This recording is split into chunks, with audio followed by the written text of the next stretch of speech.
Kamakailan ay naimbitahan ng Sining Pilipinas upang sulyapan ng isang art exhibit na tumatalakay sa kasaysayan ng Pasko. Tinawag na Sabsaban, ang eksibisyong ito ay nagtatampok ng mga magaganda, makukulay at mga makabuluhang likhang sining. Nagkaroon tayo ng pagkakataong makakwentuhan si Miriam Pamposa, isang visual artist mula sa Dasmariñas, Cavite, at kanyang ibinahagi ang kanyang kwento tungkol sa kanyang mga piyesang kalahok sa naturang eksibisyon. Good afternoon, Chris. Thank you sa interview.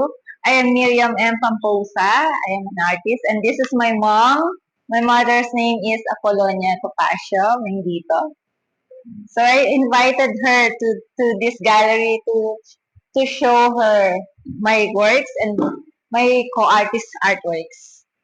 So we have here the Sabsaban Christmas exhibit to celebrate the Yuletide season. And look at this. These are the artworks of my co-artist. This is yung nasa poster. And then Sabsaban, of course, the nativity, nung pinanganak si Jesus, binigay sa atin ni God. My mother has always been my inspiration. At dito naman sa mga artworks na to, so yung old artworks ko kasi, textured palette knife ang gamit ko. But this time, sa pinasok ko yung mga entries ko sa Sabsaban exhibit, ang entries ko ay gawa sa glue stick. I'm using glue gun. So, meron siyang embossed part na very different from my other creation, yung na mga nauna kong works. So, kung makikita nyo, very, textured, pero embossed siya. Kasi gusto ko palaging special yung ibibigay ko dito sa Centro Leona. So, kaya naisip ko, what if gumamit kaya ako ng glue stick? So I ordered online, pati yung glue gun. And then I tried it. Sabi ko, maganda. So, nakailan akong gawa, siguro more than 10 paintings na ganito. And then yung first 3, na-sold agad. So, imbis na ipapasok ko sa gallery, na-sold siya agad. And then, nagawa pa ako na nagawa. So, dito, nakasold na tayo ng 3 uli. So, bali 6 na. And then, ito pa yung mga available. 1, 2, 3, and then ito kasi reserved na to eh. This one, to nativity. Our exhibit is until January 30, 2026. So I'm inviting you all here to visit Centro Leona Galleria. This is in Marikina City. So if you're near or if you want to visit and celebrate the Christmas with us, so please come here. Hi, hello Miriam. Congratulations! Nagagala kong masiyaan ako ngayong araw na to. At ikaw ang aking pinupong-grade. Napakagaling mo na. Very good talaga. Lord, thank you. Salamat. Ngayon yung pala po nakita ang mga exhibit ni Mimi. First time lang po. Kasi hindi na, nakikita ko siya nagagaling magdamag. Palagi ko pinatutulog. Lago, puyat ka na gabi-gabi. Tulog ka na lang, anak.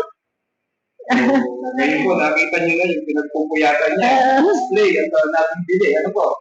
Ayun po. Ang pala ito, isinasabit pala.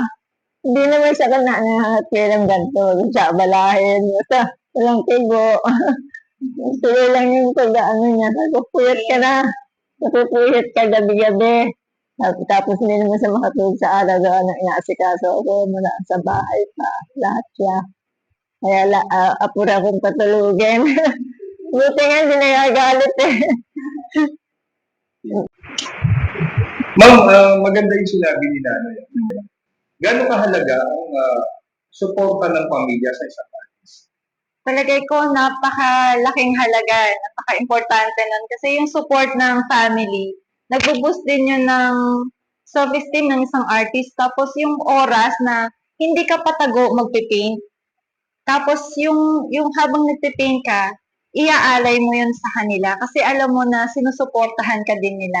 Hindi yung kumbaga parang matatakot ka na ipakita kasi sasabihin na naman nila na, oh, nagdo-drawing ka na naman, nagpipaint ka na naman, walang pera dyan sa painting. Pero si nanay at yung pamilya ko, very supportive sila sa akin. So, hindi pera ang tinitingnan nila, kundi yung joy na ma-express ko din yung sarili ko. At napakahalaga nun. Nagkaroon din tayo ng pagkakataong makausap si Atty. Eric Malyonga na siyang may-ari ng Centro Diona Galleria Museo at tumatayong General Curator ng Sabsaban Art Exhibit. Gandang araw sa inyo. Ito si Atty. Eric Malyonga at ako yung sinasabing General Curator nitong Sabsaban Art Exhibit. So ang curator na talagang nagtrabaho at nag-ayos ng mga paintings dito sa art exhibit na ito ay si Ding Royales. So nag-uusap kami ni Ding dahil kaibigan ko si Ding Royales mula pa nung siya'y estudyante pa sa UP College of Fine Arts. So nag-uusap kami, Ding, ano bang pwede natin gawin para magkaroon ng Christmas-oriented art exhibit? So pinag-usapan namin at nabanggit ko sa kanya, alam mo, gusto ko talaga magkaroon ng isang art exhibit na ang pangalan Sabsaban. Dahil yun ang pinagmulan ng Panginoong Hesukristo. Dahil dun sa Sabsaban, doon na nakita yung pagka-simple, pagka-humble, pagka-modest ni Hesukristo. Dahil siya yung anak ng Panginoon, pero sa isang Sabsaban siya pinanganak. Sa isang tahanan ng mga hayop, ng mga tinatawag nating cattle, yung mga baka, mga kabayo, mga kambing, doon siya pinanganak sa lugar na yon. At doon natin nakita na para maging makapangyarihan, katulad ng ating Panginoon, hindi naman kailangan na mayaman ka. Hindi naman kailangan na masyado kang mayabang sa iyong kapangyarihan. Pwedeng maging simpleng tao. At dun sa pagiging simple mo, marami kang matutulungan. So, yun ang sinasabi natin, simplicity in such an environment na napaka-modest, napaka-humble nung kanyang pinanggalingan. At yun ang gusto nating kaluluwa or yung spirit ng art exhibit na nagsasama-sama lahat yung mga artist. Katulad nitong artist na si Miriam Pamposa, ang ganda-ganda rin ng mga kathain niya. Pinakita niya yung Annunciation, pinakita niya yung Nativity, at kung saan pinanganak si Jesucristo. Sa isang sabsaban, ngunit napakasimple, sa pagtitingin ng kanyang mga magulang na may pagmamahal, may care, may concern, may pag-aaruga, may pagkakalinga.